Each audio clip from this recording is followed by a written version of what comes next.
This podcast is for educational and entertainment purposes only. Nothing stated on it, either by its hosts or any guests, is to be construed as psychological, medical, or legal advice.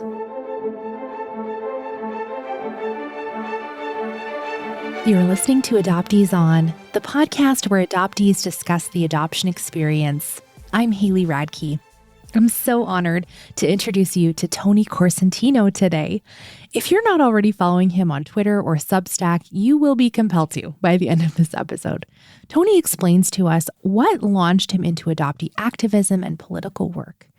As a philosophy professor turned public librarian, Tony walks us through some of the best strategies he's used to challenge the traditional adoption narrative.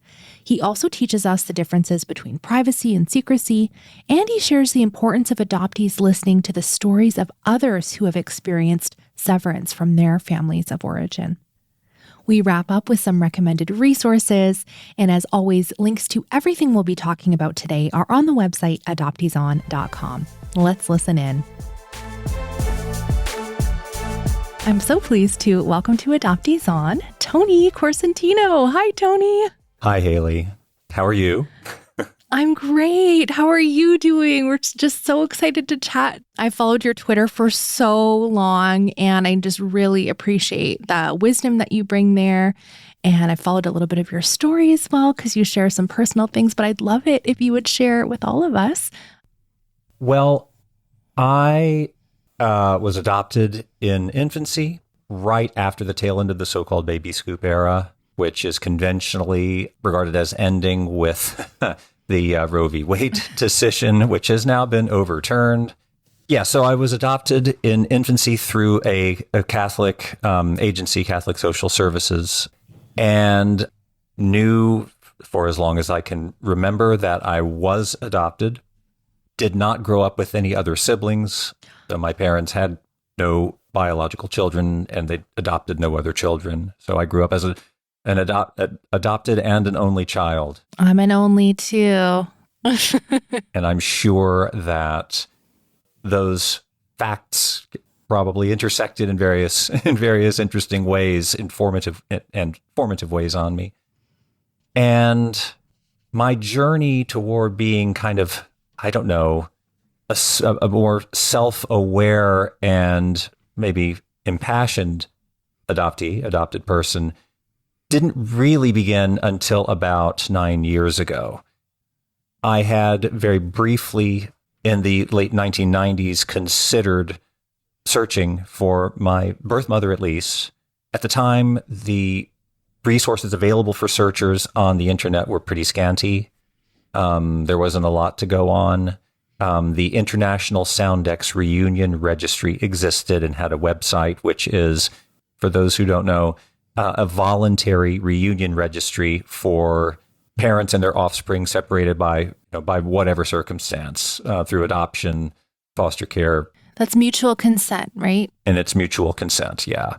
So the way that the registry works is that you supply as much identifying information about yourself and the circumstances of your birth or relinquishment or separation as you can, and anybody on the other end will do likewise. And if those at the agency deem there to be a match, then they will arrange for contact.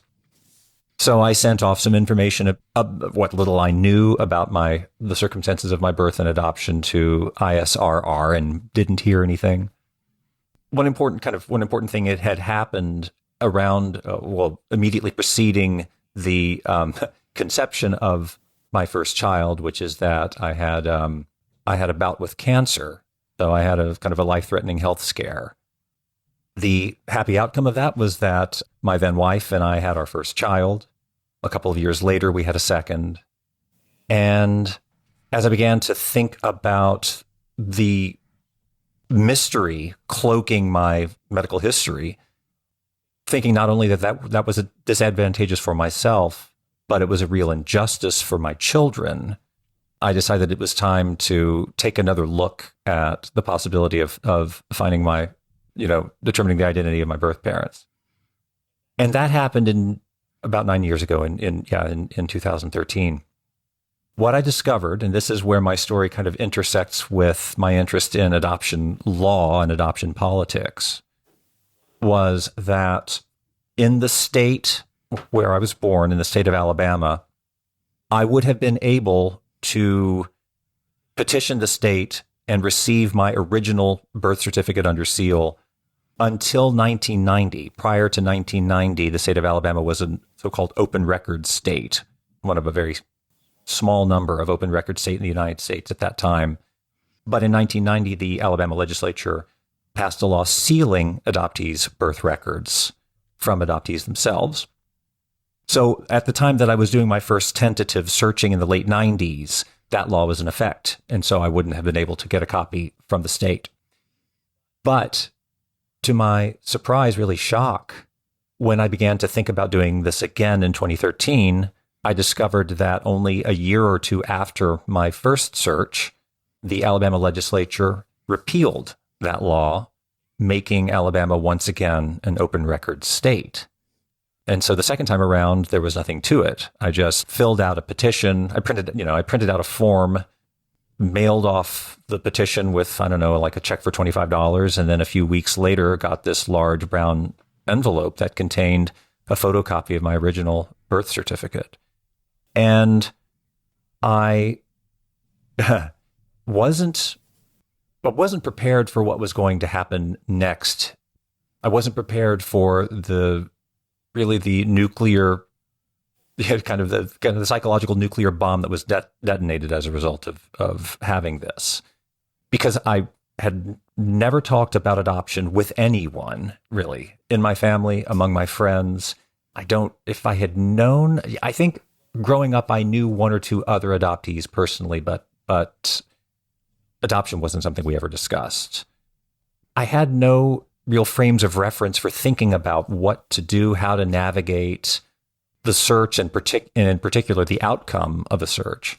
So I'm sitting there in my chair, opening up this envelope, and I pull out this photocopy of my original birth certificate, which has stamped in big letters, "This is not a legal record," to remind me that it's just by the good grace of the state of Alabama that I'm even able to look at this. And I see my birth mother's name in her kind of neat and kind of loopy, careful cursive.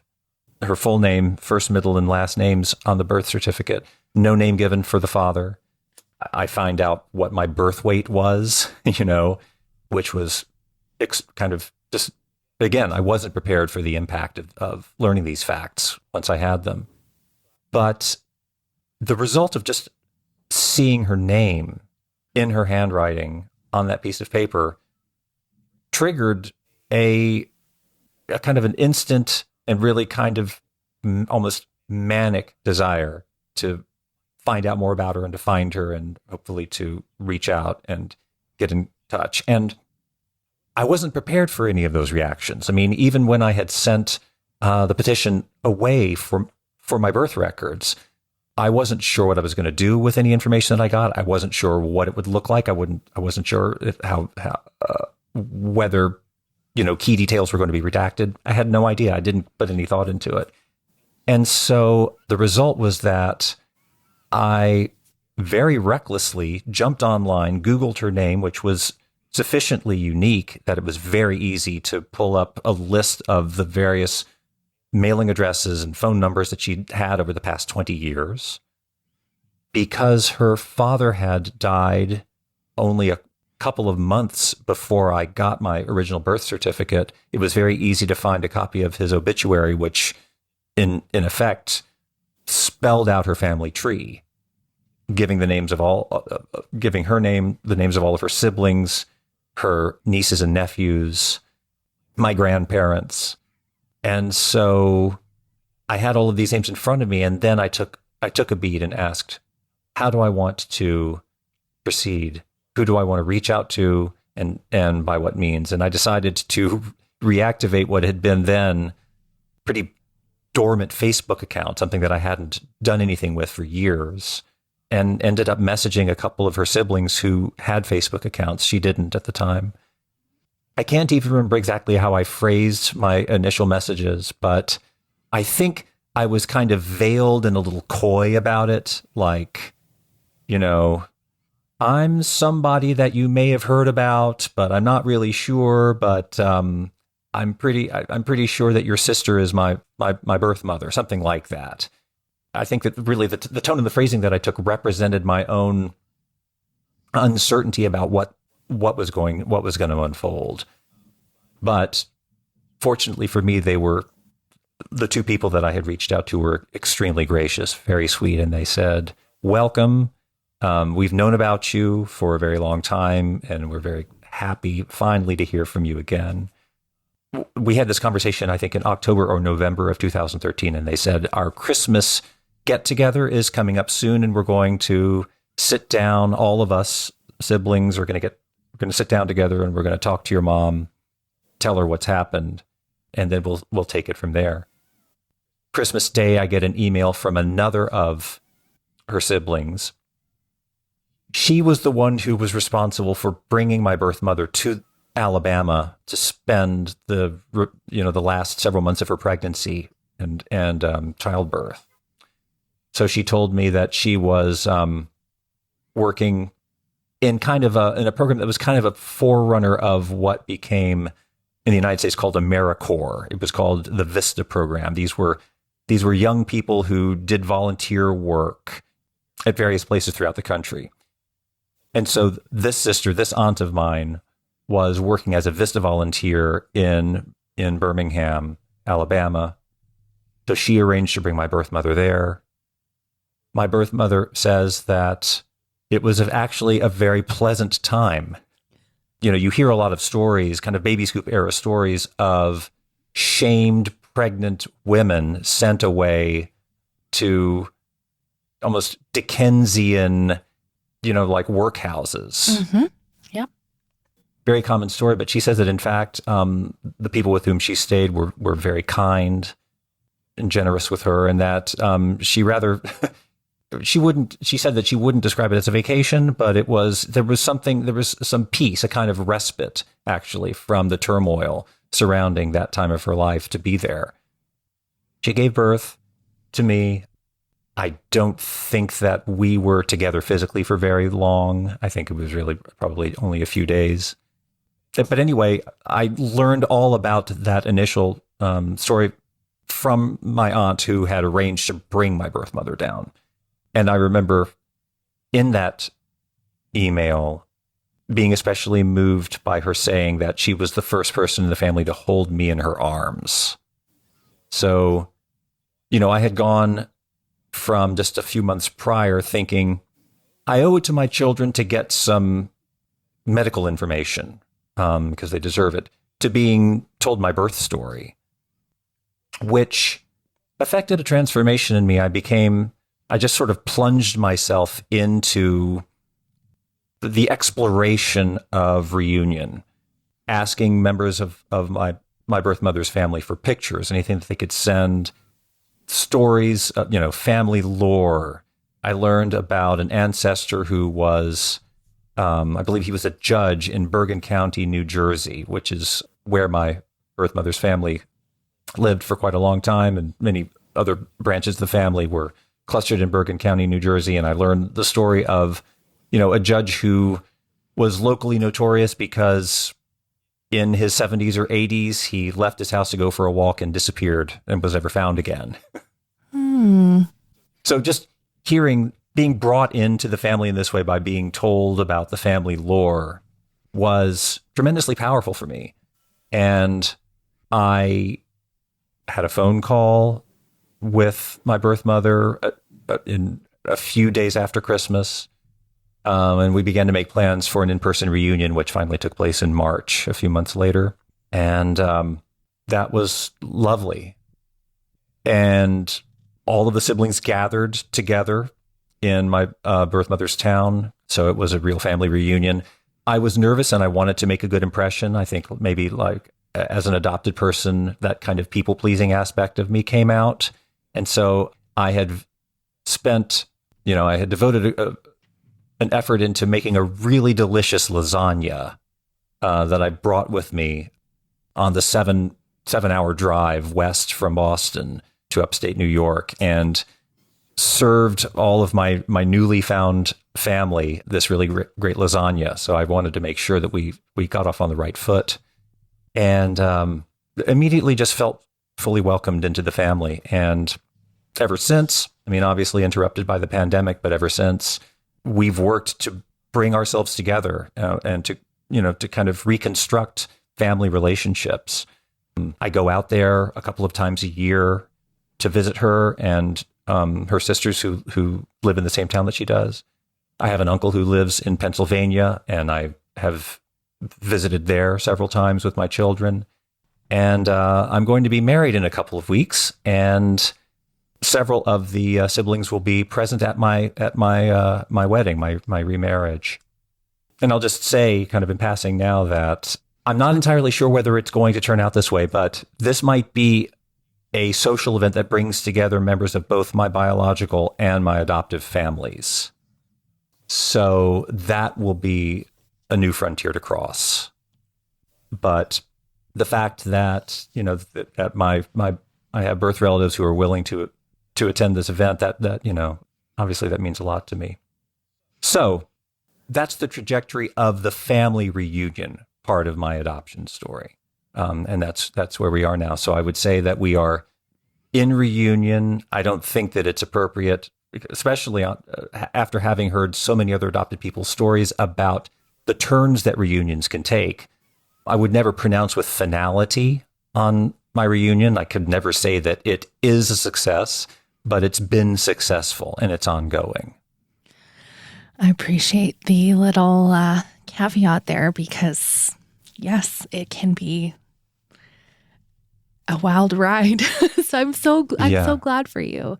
You and I are both fortunate that we have found, and there's so many folks that have a hard search and don't have access to their birth certificates and don't get a DNA match and all of those things. And so I know that's something that you widely acknowledge when you're tweeting about adoption. And you mentioned, 9 years ago was this sort of entry into the political side of adoption.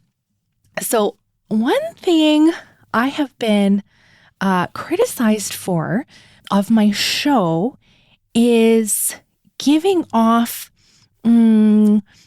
these anecdotal discussions as, quote unquote evidence, because we talk about hard things and we're diving into sometimes the emotional things or the broken parts of adoption.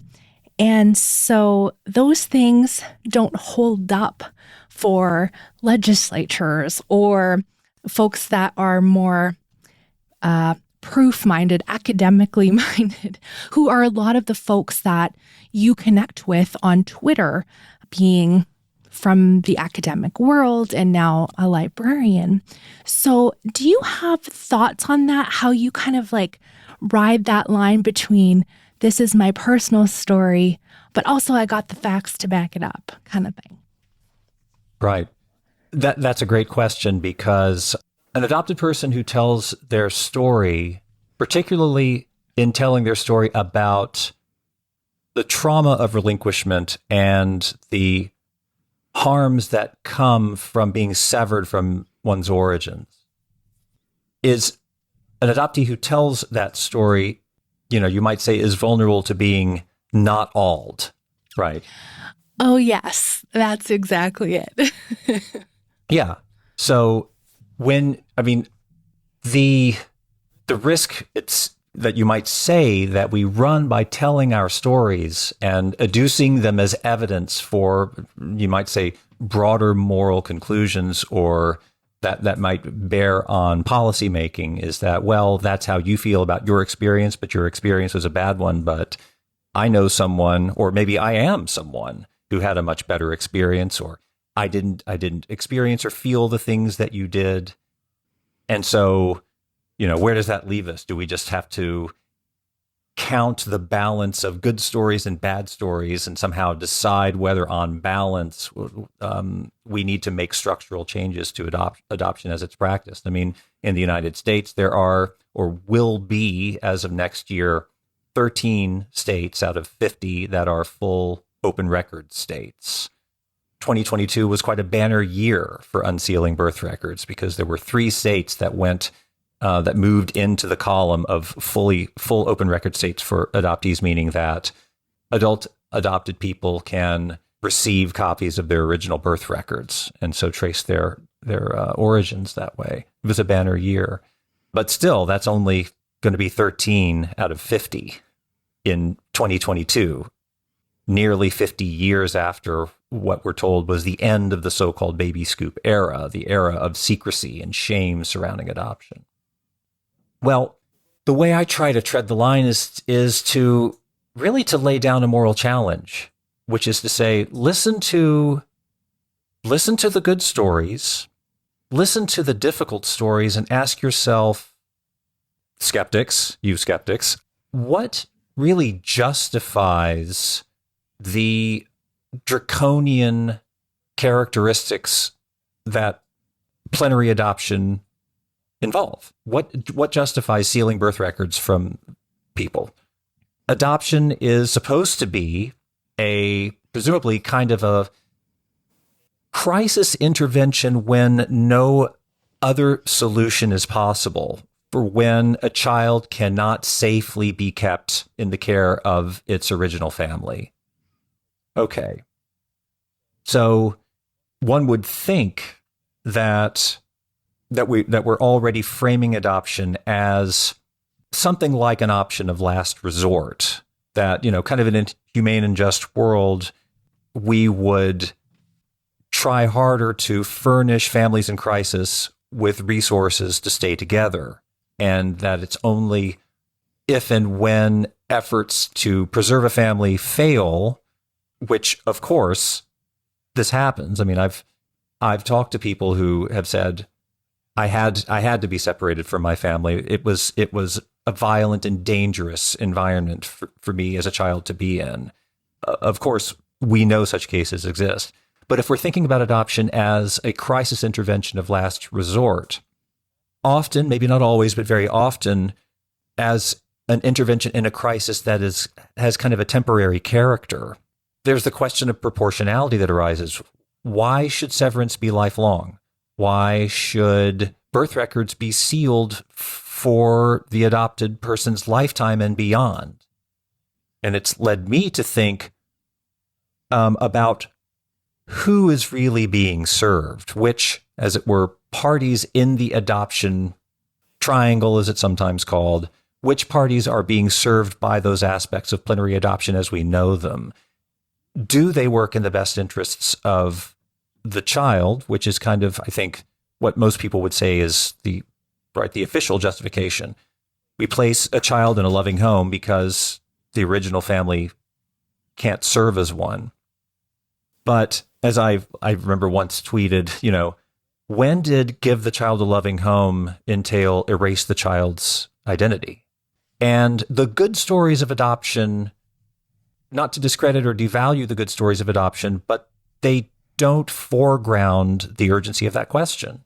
It's by listening to the stories of people who have recognized that their severance from their original family and the loss of their original identity has been a living and constant presence, oppressive presence in their lives, that we're able to give, I think, some emotional resonance to this general moral question. I don't want to trivialize any particular form of injustice by comparing them directly. So sometimes people liken aspects of plenary adoption to aspects of chattel slavery, by saying that, in plenary adoption, children are kind of treated like chattel. They don't have any rights. They don't have any say. They are taken from their families of origin and placed in another family, and they're given no rights over access to their original family's knowledge of it. They are treated as commodities, as commodified. And obviously, adoption is not slavery. I mean, we should just say what is obvious. But it is true that adoption involves an absence of agency on the part of those that it's supposed to benefit the most, the adoptee. And one thing that the comparison with other kinds of oppression and injustice can bring out is that oppression isn't always directly harmful. I mean, sometimes oppression can be comfortable. Sometimes you can live in a regime in which you are denied certain kinds of basic rights. And I think that your right to your identity is a basic human right that everyone has, something that's, I think, enshrined in the UN Declaration on the Rights of the Child. But not everybody necessarily will feel inclined to rise up and demand that right be fulfilled in their own case. In other forms of oppression, if we think about patriarchal forms of oppression, again, I don't want to collapse different kinds of oppression and justice together. I don't want to compare my lack of rights as an adopted person to the kinds of oppression that a person of color faces or that a woman faces.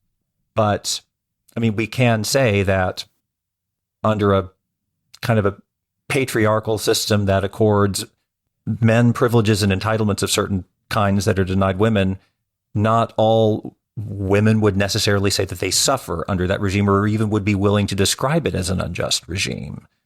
But that doesn't mean that it's an open question. Right? It doesn't necessarily mean that we should then regard it as an open question whether patriarchy is unjust in various aspects. And I think adoption is like that. I think that what the more difficult stories of what people lose by losing their right to their heritage, losing their right to their genealogies, losing their right to their genealogical identities, what those do is to flesh out what could otherwise be an abstract sounding claim that the right to our identity is a real right and that it's important.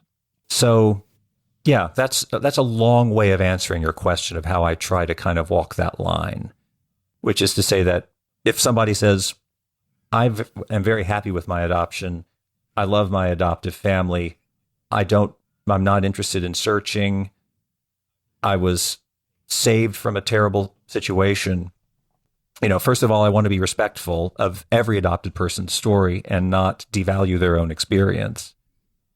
But politely, I will persist in my belief that although successful life stories can unfold under this kind of system that we live under, in which if a child is adopted as an infant, their records are sealed, they may or may not ever get them back again, even though individual instances of a life that's happy with no regrets that stem from that, even though such individual instances can occur, there is a question of rights that persists. Excellent answer. I love that. I have such a hard time getting to articulate something like that. So I really appreciate that you walked us through that. I know that something that, again, you've tweeted about and written about is this notion of secrecy and privacy and the differences between the two related to adoption. And also, I think that's very linked to finding solidarity with other communities that are impacted by not having access to parts of their identity. So, as we know, like the donor conceived community, help me, I'm sure there's a list of many many other communities are maybe you could list off a few others that you think that we could be working towards identity rights with those folks, impacted folks. Right. Well, certainly, yes. I am interested in embracing solidarity with people who are, created through reproductive technologies that allow for anonymous parentage, and certainly donor conception. Anonymous donor conception is one. Surrogacy, comes to mind as well. So there is that aspect of how reproduction and secrecy interact that brings, I think, people like me who were adopted as infants and had our birth records sealed from us that really bring us, I think, into very close contact with people in those communities who are also demanding the restoration or the honoring of their identity rights. And so, right, the difference between anonymity, privacy, secrecy, I think it's very important to parse out those differences, because the way opponents of unsealing birth records will argue and do argue, and the way that proponents of anonymous donor conception will and do also argue, is to say that we have to balance the offspring's interest in knowing their biological parentage with the biological parent's right to privacy. So it becomes a question of balancing these competing claims, and I don't actually see them as competing. And the reason is encapsulated in this slogan that I resort to, which is that privacy entitles you to withhold from me a fact about yourself. That's privacy. There are certain facts about you that you have a right to be kept unknown from me, that I can't pry into. There are facts about yourself that I don't have any right to know. That's privacy. But privacy doesn't entitle you to withhold from me an important fact about me. And the fact that this particular person is my biological parent, that I have this particular biological parentage, this is where they come together, because it's a fact about the biological parent or the donor, but it's also a fact about the offspring. Yep, right. It's a fact that links both of us together. And so it's not just the donor's property that they can withhold from the offspring. It's also the offspring's property. The fact that the offspring has this donor as their biological father, say, or that I have a particular biological father whose identity was unknown to me for so many years. That fact is a fact about me.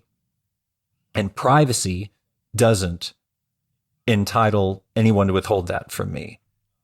I don't think there is a justification at all for withholding that from me. And it goes back to the point that I was making earlier about how plenary adoption incorporates secrecy of such a draconian form that it doesn't seem proportional to the purpose of adoption, which is to provide safety and a caring, nurturing environment for a child. So I lean on that a lot because the privacy argument recurs. It comes up again and again and again in opposition to efforts to unseal birth records or to regulate, gamete donation, so that products of gamete donation can have identifying information of their donors. This privacy argument comes up again and again. And, this is a case, maybe it reflects my prior training as a philosopher and a philosophy professor, but this is an instance, or it might seem legalistic, but this seems like an instance where what might seem like a very, very hair-splitting conceptual distinction actually, I think, is of crucial importance. Because there is, I think we all believe that people have, just in virtue of basic human dignity, we have the right to be left alone. We have the right to privacy. We have the right not to be spied on. We have the right for people not to be able to pry into our private lives and learn things about us that we don't want to share.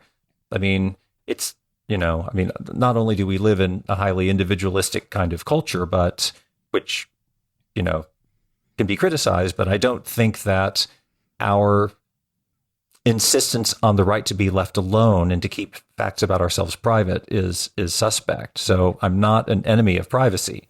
That's why I lean so hard on distinguishing privacy from secrecy in this connection. So yes, certainly fighting that fight, hammering that point and repeating it to anybody who will listen, shouting it from the rooftops, is an important part of building solidarity with other communities who are also affected by secrecy. But adoption embraces or involves so many different forms of severance that not all of them involve secrecy in this way, too. So, I mean, I've tried to do a lot, and this kind of takes me out of my own experience as someone who was adopted as an infant, but I've tried to think about how my own experience of severance opens me up to and makes me receptive to stories of different forms of severance through foster care, children who were trafficked, where the harms of severance that people in these other communities have undergone don't necessarily involve secrecy, don't necessarily involve not knowing who their original families are, but involve other losses of agency, other forms of, not just neglect from the state, but active carceral oppression from the state of a sort. I mean, when I think about my own experience and I ask, in what sense have I been oppressed by the state? Well, insofar as the state of Alabama sat on my information that I always had a right to and wouldn't let me have it, that is the form of oppression, state oppression, perhaps. But it's a very different universe of sort of involvement with the heavy hand of the state from what people who were adopted out through foster care have experienced, say. And so I've actually discovered that not everyone who takes the same kind of interest in adoption that I do, or at least takes an interest in adoption because they have similar kinds of stories as mine, people who were adopted in infancy and have been trying to discover facts about our origins. Not everybody who has experienced adoption the same way that I have necessarily has the same kind of interest in broadening their advocacy to form solidarities with these other kinds of communities of people who have experienced severance. That takes work. And so what I've been trying to do is to listen to people who have experienced these other forms of severance, try to get a sense of where we can find common ground, and hopefully bring people sort of like me who come at the injustices of adoption and relinquishment and severance from our point of view and kind of work to advocate for changes that would affect the lives of people who have experienced severance very differently. But yeah, it's not a given, and it's not easy. It takes a lot of outreach, and especially listening. That's the important thing. I think I've gotten to the point now, sort of in my online life, where, for better or worse, it seems like people are listening to me, and I feel that is. I mean, I'm kind of flattered and humbled by the trust that people place in me to talk, to kind of talk as having some kind of rhetorical authority about the kinds of moral problem questions that adoption raises. But I don't want to crowd out the discussion to the exclusion of people who experience severance in very different forms that I do. And my interest is in listening to people who have been fostered, to people who have been trafficked. I'm a domestic same-race adoptee.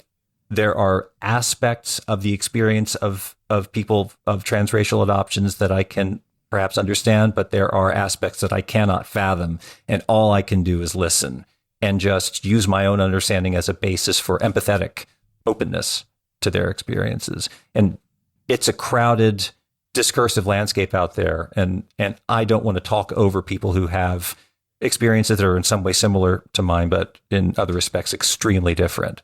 And again, it just requires a lot of listening and hopefully solidarity. I mean, that's the dream, right? Yeah. Yeah. Joining together communities of impact, of severance, as you said. And yet it's so hard for me sometimes to see the path forward because we're human and we don't always act right. So I appreciate that. It's a call to listen and learn from other communities. And I think we need more of that. So I really appreciate that.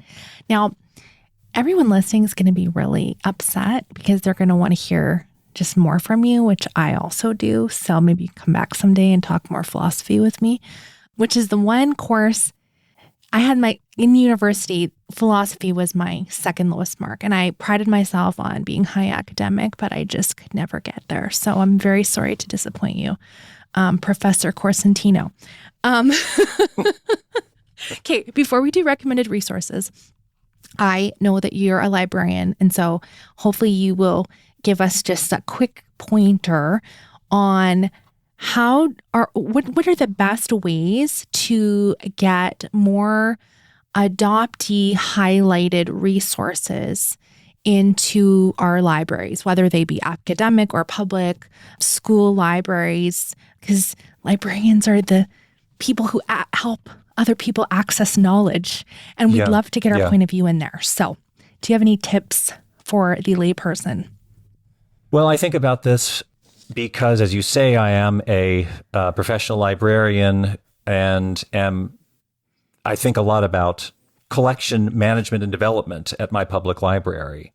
And as an adopted person, I think about how I can get adoptee voices onto the shelves. I think certainly for a public library such as mine, the place to look, there are so many incredibly brilliant and moving memoirs that have been written in recent years. Just to drop one name, I believe its official publication day was September 20th, 2022. I believe that was the publication date of Harrison Mooney's memoir, Invisible Boy, which I have been reading in fits and starts, in part because I'm so busy and in part because I just sometimes have to stop and take a beat with that book, because he tells, it feels almost at times like Swiftian satire.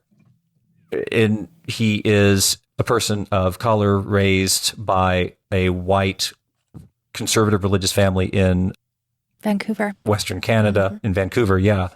And there's kind of almost like a fairy tale or satirical feel to it. But, he's telling these searingly true stories about what he experienced in that community growing up. It's a wonderful book.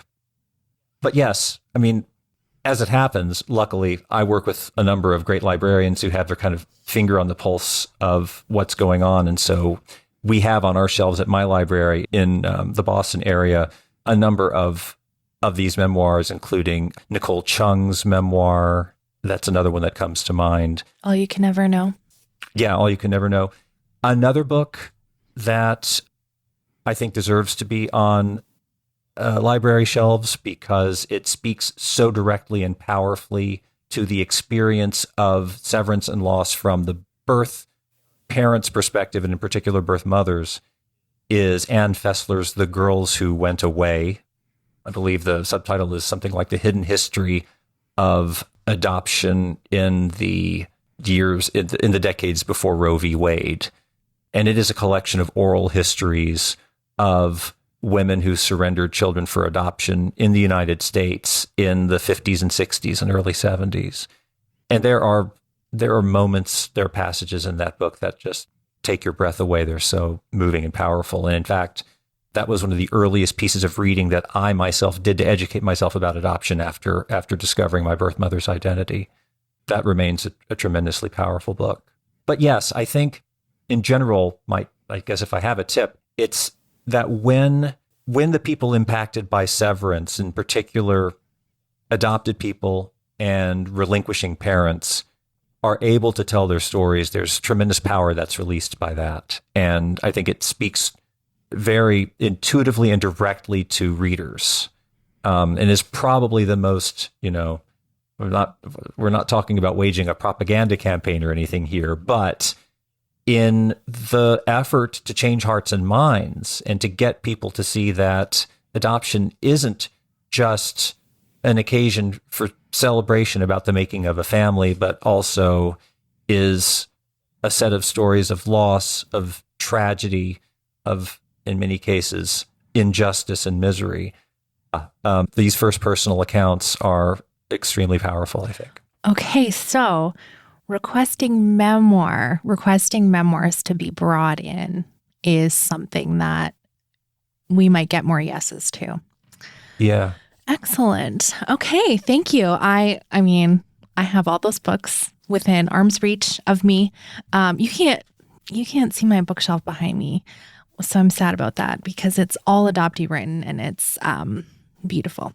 But I have my sound recording panels up. That's why. And we're on audio, so no one else can see them either. Anyway, I want to recommend your tremendous Substack. So Substack is like, if you haven't heard of it before, it's a way to send newsletters, but it's also, you can go in and everybody can read your essays, your pieces, just like a blog as well. So, if you missed all of the other issues that Tony's put out, you can still go and reread them. They're all available there. And I'll have a link for them. It's corsent.substack.com. But I love that you even noted this in our interview. You've called it, "This is not a legal record," which was stamped across your birth certificate, right? That's right. Yeah. Yeah. That was the inspiration. Yeah. I love that. Such a good name for it. One of my favorite pieces that you wrote were the 14 propositions about adoption. And we did touch on a couple of the things in our conversation today that you fleshed out in that list, but I will link to that specific one, as well as how folks can subscribe to your newsletter there. But I just think they're so thoughtful and just extremely well fleshed out for us. And you have the receipts. And so I think it's just like this tremendous resource. And I've seen people comment, and I will agree. People are like, "Tony, when are you going to write your book? I'd like to see these in a book." So I'll just add my voice to the chorus there. But I love reading your pieces. So, okay, I'll stop gushing. Thank you. Thank you so much, Haley, for saying that. One of the great moments for me recently was to have a conversation with a friend that I have known since we were about 14 years old, with whom, again, I never talked about adoption with him, but obviously he knew that I was adopted and he knew that part of my life, but it wasn't something that we ever discussed. But he feels like he has gotten to know me in a much deeper level by reading my Substack posts. And he's told me that. And he said, I'm hoping that, he told me that he was hoping that I would try to put these things together into some sort of collection, which is flattering, encouraging. And so every time I hear it, it gives me a little bit of additional motivation to keep plugging away. I'm glad that, I'm glad that my writing is reaching people. So thank you. Well, I also think these are great things that we can send to folks when we don't ourselves know how to articulate as well as you have some of the arguments that we have when we're talking with people. It's a great resource for people to share. So I'm really thrilled that it's in the world in addition to your great tweets. But we'll get to that. What did you want to recommend to us? I've felt that my mind has been expanded tremendously by reading the work of the scholar and historian Laura Briggs, who teaches at the University of Massachusetts, right here in the state where I live. She brings a feminist perspective to these kinds of questions of biopolitics having to do with transnational adoption in particular. And the two books that come to mind that I've read recently are Somebody's Children, and which was the title of which is a direct rebuttal to another book which was titled Nobody's Children, which was kind of a defense of international adoption, arguing, for the idea of transnational adoption as orphan rescue. And then her more recent book, which was published, I believe, last year, I think in 2021, is Taking Children: A History of American Terror, which provides a chapter-by-chapter account of the various ways in which severance and family separation have been used as tools of state power against marginalized communities. Indigenous communities in the United States, African American communities in the United States, and then leading into, I mean, it's kind of framed by this question of the interest that people have been taking in family separation ever since former President Trump began tearing families apart at the southern border of the United States. So that's kind of the springboard or the launching pad, if you like, for this historical survey of the ways that American state power has been used to separate families and thereby as forms of oppression and policing of marginalized communities. It's a wrenching read, brilliant overview of the history. It's hard. Definitely. It's hard. It's hard going, but I do strongly recommend it. Thank you. We've mentioned it before in the show, and it's one of those things where I think we have to push through and educate ourselves on these things. Like, if we're to be taken seriously with our personal stories, we also need to know the history. We also need to know more of these stories. So I thank you for bringing those back to us. Thank you for sharing your story and talking us through some of those difficult things that are sometimes hard for us to articulate. Where can we connect with you online and hear more from you? When I kind of put my adoption hat on, I'm usually doing that on Twitter, and my Twitter handle is Corsent, Corsent. There's a little bit of hybrid aspect to my online life on Twitter because I tweet a lot about adoption, but I also tweet about libraries. And then, I'm a kind of I wouldn't say daredevil, but a very committed urban cyclist. And so I also tweet about cycling issues and transit and stuff in the United States. So there's a lot of it in there. But anyway, that's probably where I hang out the most when I'm talking about adoption. And then, of course, you very graciously already mentioned my Substack, which is where I try to kind of put my longer form thoughts together. Well, you're one of my favorite follows on Twitter. I don't interact a lot with folks on Twitter anymore because it's just become hard for me, but I love reading your tweets about all the things. And recently, I got a volunteer job where I am now the school librarian at my kids' school, volunteer in collection management. Oh, yeah. It's not been open for a couple years, so there's work to do. That's lovely. So I hope to ask you some questions about that another time. Anyway, it's been a delight. Thank you so much, Tony. Thank you, Haley. This has been a pleasure, and I'm honored to be talking with you. Thank you so much.